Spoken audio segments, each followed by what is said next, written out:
Why do some CI leaders create lasting change, develop their people, and make an impact in their organizations while others just fizz out? My guest today is Marco Piccio. Marco and I talk about 4 key quadrants associated with the competencies of a strong CI leader that helps build trust, builds lasting change, and has an impact on the culture of your organization. Let's jump into the conversation. Very nicely written in the walls. If you see the first day you are in a new environment, in a new company, you look at this beautiful statement, sentences written in the walls in a very fancy way, very creative way, artistic way sometimes, and you think, wow, that's wonderful. And then you see that the behavior from the top very often is very different. You think, there must be something wrong. And it's the same in continuous improvement. When you see that there is a widespread culture of continuous improvement, which again is not necessarily using that methodology as a dogma, it's more about the mindset. The best way is to convince them by showcasing the value. It's always worked much better than having leadership to push them to do that, to force them to do that, because if people are forced to any kind of change or transformation, they will always try to resist it. I want to circle back to the development of people, because you clearly have a passion for developing people. We talked about that. You talked about the people who came to you and said, I know the process, but I don't know these tools and so on. You said that's not a problem. Right? Again, when I look at strong CI leaders, I believe there's 4 quadrants of competency. There's the technical competency, which you talk about. That's the use of the tools, and do I know the tools and how to use the tools and so on. And there's the what I call the business acumen, is are you able to understand why CI is important to the business, and can you articulate that? Can you articulate why that's important? I look at coaching. Can they coach others? What's their coaching style like? What does that look like and feel like? How do they mentor other people? And then, of course, there's the leadership piece. And that's different than coaching.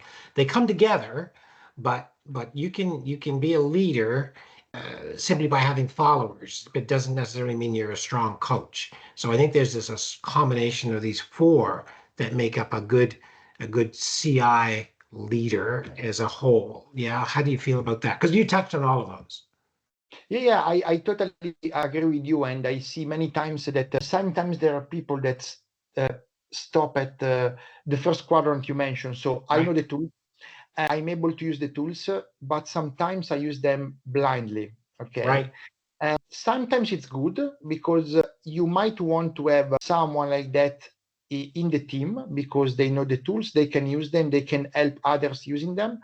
And on the other hand, you cannot always have a share of 100% leaders in your organization. Like in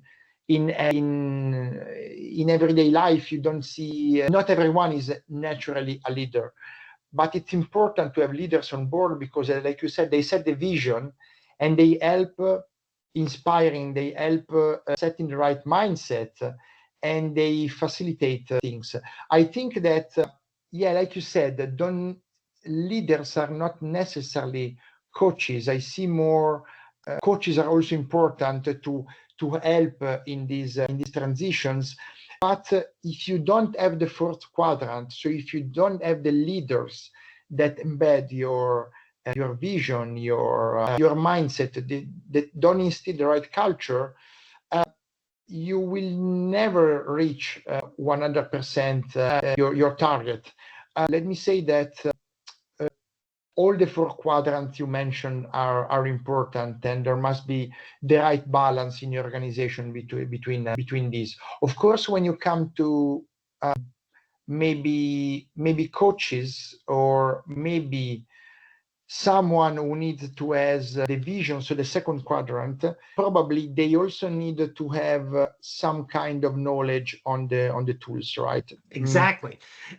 So a well-rounded team in my thoughts, if you have a CI team together, a well-rounded team will have all four quadrants represented. You'll have somebody who's a strong coach. You'll have somebody who's a strong leader. You'll have somebody who has the business acumen a component, and you'll have somebody who has the strong coaching piece.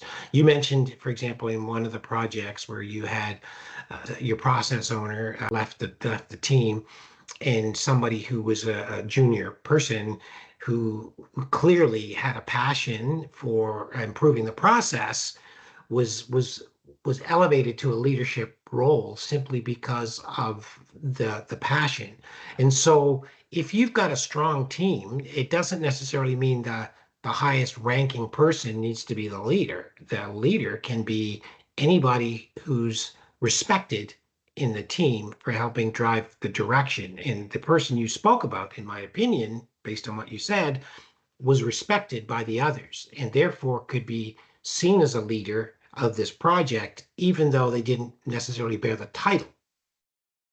Absolutely. And it's also important that who is recognized as a leader naturally is embedding these values, because sometimes we have also the opposite situation where who is recognized as a leader, and we know that you can be recognized as a leader by different means. You don't believe in that vision, in that approach, in that culture. Well, this is for sure is not going very well. So I think you have to have a right balance of all four elements. And on top of that, you have to have your top leadership, your executives on board. And I've seen many times executives that are not necessarily keen on the details of the methodology. They don't even know, maybe they've heard about those methodologies, they've read about it in some articles, but if they, I think here what's important is also the business acumen and the communication skills. If you're able to communicate very well, if you're able to create this link, okay, here's the methodology, here is the business case, or let me say the value that the methodology is creating. I explain you why you should support us, because that's the right way to improve under many different ways. So I think all this is very important. I like very much your quadrant approach, your explanation, and I think when you have a right balance in a team with the right support from executives, that's the recipe for success. Well, if you got value out of that conversation with Marco, make sure that you hit the like button, hit the subscribe button, and be sure to watch the next episode. Also, add your comments. I'm always interested to hear what you have to say, and I answer every one. Till next time, thanks for watching.